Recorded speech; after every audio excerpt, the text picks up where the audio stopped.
Curso en línea de la Administración Pública, aspectos introductorios. Primera parte, el poder público. En esta primera parte de este curso en línea vamos a tratar el poder público como un requisito necesario para poder entrar a tocar en profundidad el tema de la administración pública. Vamos a iniciar hablando sobre la teoría de la separación de los poderes públicos. Es una teoría que tiene sus orígenes a mediados del siglo XVIII, en la época de la Revolución Francesa. En ella se exponía la idea de separar, o proponía la idea de separar los poderes concentrados hasta el momento en una sola persona, la figura del monarca, para ser distribuidos en nuevos poderes: un poder ejecutivo, un poder legislativo y un poder judicial. El primero, el poder ejecutivo, encargado de gobernar, de la actividad administrativa. El segundo, el poder legislativo, encargado de la creación y la legislación de las normas. Y finalmente el poder judicial, encargado de aplicar esas normas y mantener el orden. ¿Cuál es el propósito de toda esta teoría? Buscar evitar los abusos del régimen absolutista, aquellos derivados de la confusión de autoridades y poderes. Ahora vamos a hablar sobre la distribución y separación de los poderes públicos en Venezuela. Para ello vamos a hacer una pequeña práctica de reconocimiento. Vamos a asociar los conocimientos que tenemos de la realidad con el contenido de este taller, de este curso en línea.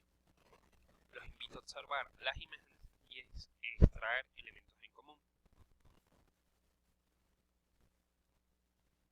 Estas tres imágenes estas cuatro fotos, representan o son relativas a gobernadores, representantes del poder público estatal. Tenemos a Enrique Capriles Radonsky, gobernador del estado Miranda; Francisco Arias Cárdenas, gobernador del estado Zulia; Francisco Ameliacho, gobernador del estado Carabobo; y Henry Falcón, gobernador del estado Lara.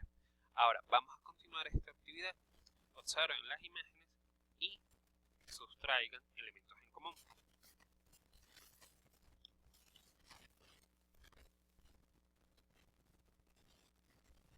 En efecto, son imágenes relativas a representantes del poder público municipal, alcaldes de distintos municipios de Venezuela. Tenemos a Ramón Muchacho, alcalde del municipio Chacao en el estado Miranda; Jorge Rodríguez, alcalde del municipio Libertador; Carlos Ocariz, alcalde del municipio de Sucre en el estado Miranda también; Maglio Ordóñez, alcalde del municipio Sotillo; y Evelyn Rosales de Trejo, alcaldesa del municipio Maracaibo en el estado Zulia.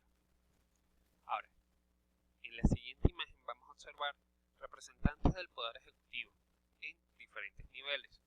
Tenemos Nicolás Maduro Moros, presidente de la República, máximo representante del poder ejecutivo nacional. Tenemos a Ramón Alexis Ramírez, gobernador del estado de Mérida, representante del poder ejecutivo estatal; y como Lares, Carlos García, alcaldes de los municipios Campo Elías y Libertador respectivamente, representantes del poder público municipal. Vamos a revisar los distintos poderes que conforman el poder público nacional. Poder ejecutivo, representado por la presidencia de la República, máxima figura, que tiene su sede administrativa en el Palacio de Miraflores. Poder legislativo, representado por la Asamblea Nacional, cuya sede administrativa se encuentra el Palacio Federal Legislativo.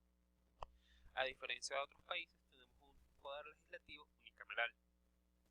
Un poder electoral representado por el CNE, Consejo Nacional Electoral, representado también por Tibisay Lucena, rectora principal de este organismo.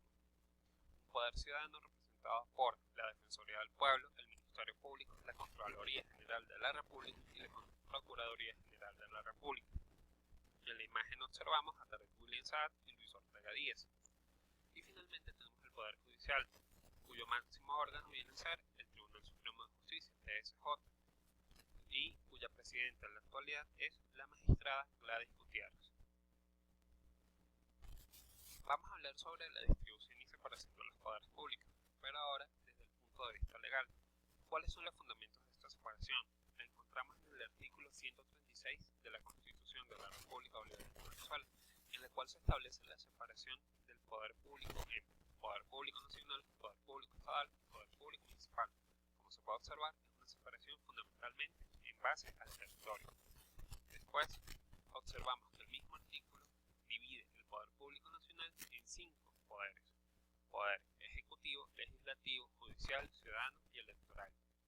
Como pueden observar, el poder ciudadano y el poder electoral son innovaciones incorporadas por la Constitución de 1999 que se agregan a los tradicionales poderes o a la división tripartita de poderes de manera tradicional, legislativo, ejecutivo y judicial. ¿Cuáles son las bases constitucionales del derecho administrativo? Como un punto previo, vamos a dar una pequeña definición de lo que es el derecho administrativo.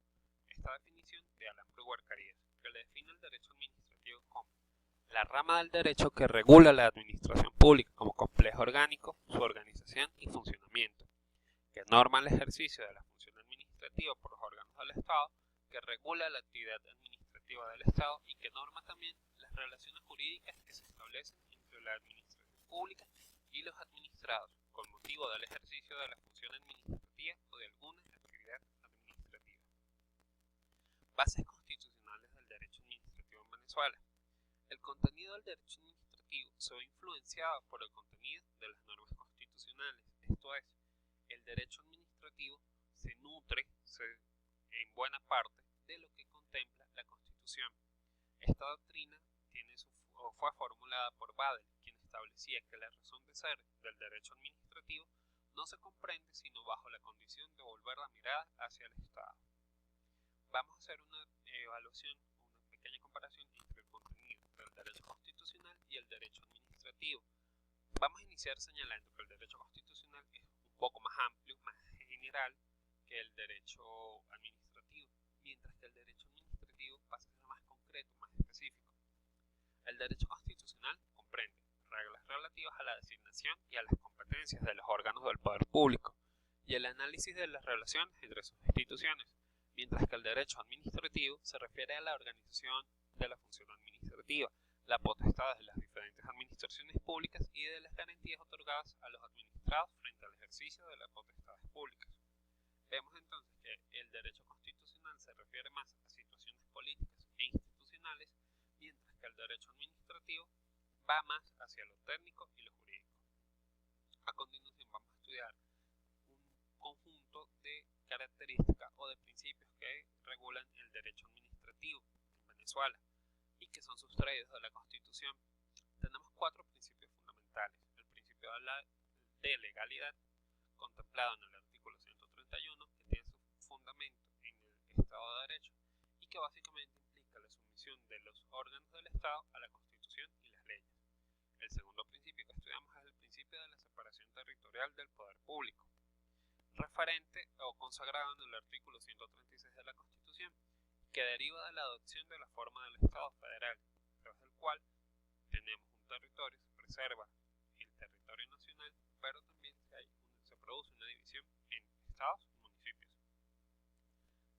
El tercer principio que estudiamos es el de la separación orgánica del poder público, igualmente consagrado en el artículo 136 de la Constitución, y contempla la división del poder público nacional en 5 poderes, como ya los vimos: ejecutivo, legislativo, judicial, electoral y ciudadano. El último de los poderes que estudiamos es el de la colaboración funcionarial de los poderes públicos, del mismo modo contenido en el artículo 136 de la Constitución, que se refiere al ejercicio interorgánico de las funciones administrativas, aun cuando cada órgano tiene competencias asignadas un ámbito territorial específico, pero también para cumplir sus funciones puede contar con la colaboración de otros órganos y a la par prestar colaboración a otros órganos. Ahora, finalmente vamos a tratar el tema de la base legal. En función del principio de la legalidad consagrado en la Constitución, los órganos y poderes públicos se encuentran sometidos al imperio de las normas del ordenamiento jurídico venezolano. Al elaborarse la Constitución de 1999 se establecía que la Asamblea Nacional, que entrara en vigencia a partir de esa Constitución, debería elaborar un conjunto de normas que vendrían a regular a los diferentes poderes. Y en este sentido se han elaborado las siguientes normas que regulan a los órganos del poder público: Ley Orgánica del Poder Judicial, Ley Orgánica del Poder Electoral, Ley Orgánica del Poder Ciudadano, Ley Orgánica de la Administración Pública, Ley Orgánica del Poder Público Municipal, Ley Orgánica del Ministerio Público, Ley Orgánica de la Contraloría General de la República y del Sistema Nacional de Control Fiscal y Ley Orgánica de la Defensoría del Pueblo. Con esto concluimos esta primera parte de este curso virtual. de la administración pública. Ya podemos adentrarnos posteriormente a los aspectos teóricos de la administración pública. Esperamos que sea de mucha ayuda este curso y puedan continuar